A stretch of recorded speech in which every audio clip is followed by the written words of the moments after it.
entregou tudo o que tinha. E olhando ele, viu os ricos lançarem as suas ofertas na arca do tesouro.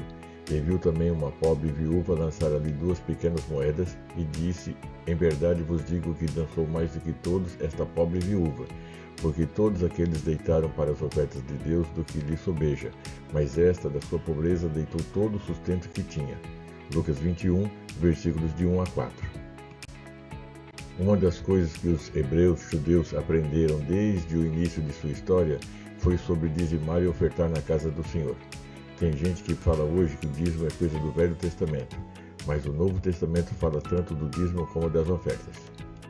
Nos dias atuais, como nos tempos antigos, existem aqueles que ocupam a posição de sacerdote no templo e são responsáveis pelas finanças. Tem aqueles que levam esta missão com seriedade e tem aqueles que usam esses recursos para si próprios. Estas atitudes fizeram com que no passado pessoas deixassem de dizimar e ofertar na casa do Senhor e, infelizmente, o mau testemunho continua e pessoas sinceras deixam de receber as bênçãos da entrega do dízimo ou das ofertas por conta de tais pessoas. Mas não vou entrar nessa questão hoje. Jesus está lá no templo e começa a observar como as pessoas estavam entregando seus dízimos e ofertas. Uma pobre viúva chamou a atenção dele. Por quê? Porque ela entregou tudo o que tinha. E por que ela fez isso? Vamos ver o que a Bíblia fala a respeito. Qual é o texto mais famoso que fala sobre dízimo e oferta? Malaquias 3, versículos de 10 a 12, que diz: Trazei todos os dízimos à casa do tesouro, e provai-me nisto, diz o Senhor dos Exércitos, se eu não vos abrir as janelas do céu e não derramar sobre vós bênçãos sem medida. Por vossa causa repreenderei o devorador. Todas as nações vos chamarão felizes, porque vós sereis uma terra deleitosa, diz o Senhor dos Exércitos. Muito se discute sobre o dízimo. Uns dizem que era uma instituição para o tempo da lei de Moisés. Outros defendem que é um mandamento também para a igreja. Na verdade, o dízimo precede a lei mosaica. Tanto Abraão quanto Jacó deram dízimo. Gênesis 14, 20 e 28, 22. O dízimo foi criado como sinal de um pacto de fidelidade entre Deus e o homem, através do qual a criatura o ofereceria em gratidão pela bênção da prosperidade. Posteriormente, a lei dada por intermédio de Moisés adotou o dízimo, tornando-o obrigatório, Deuteronômio 14, 22, chamando de ladrão o que não cumprisse com a obrigação, Malaquias 3, 8. Era destinado à manutenção da tribo de Levi, que devia dedicar-se exclusivamente a Deus. Números 18, versículo 24. Mesmo sendo obrigatório, o dízimo continuou como um sinal de um pacto em que o homem entra com sua gratidão e o Criador com a bênção material. Deus promete ao dizimista: 1. Abrir as janelas dos céus. 2. Derramar bênçãos sem medida. 3. Repreender o devorador. E 4. Felicidade. Malaquias 3, versículos de 10 a 12. Jesus Cristo veio à terra e também adotou o dízimo. Ele afirmou que devemos dar o dízimo. Devias, porém, fazer estas coisas. Mateus 23, 23 e Lucas 11, 42.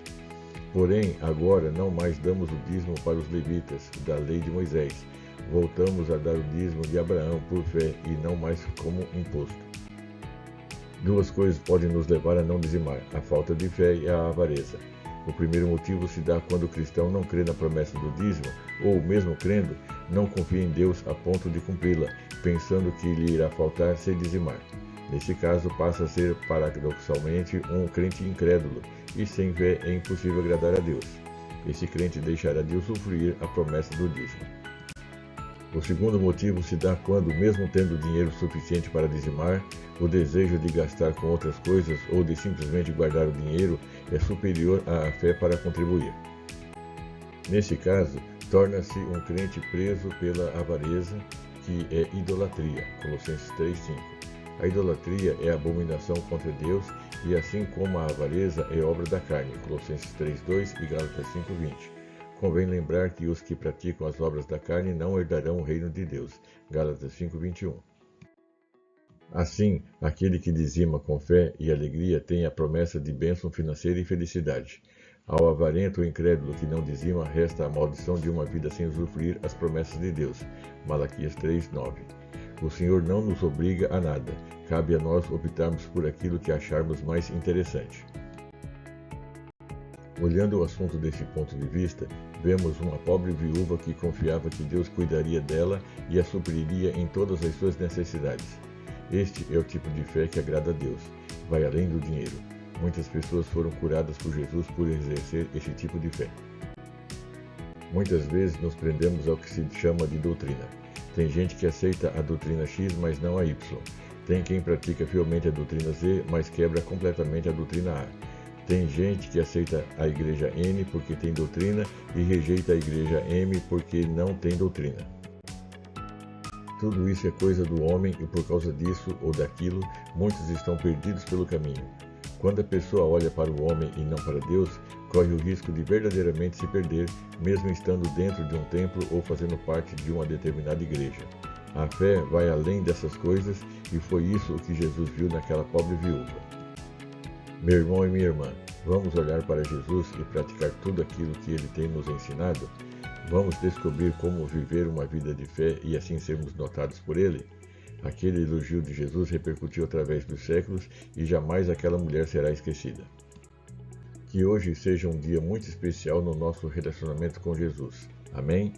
Tenha um dia abençoado e até a próxima. Pastor Devanir Caetano da Silva.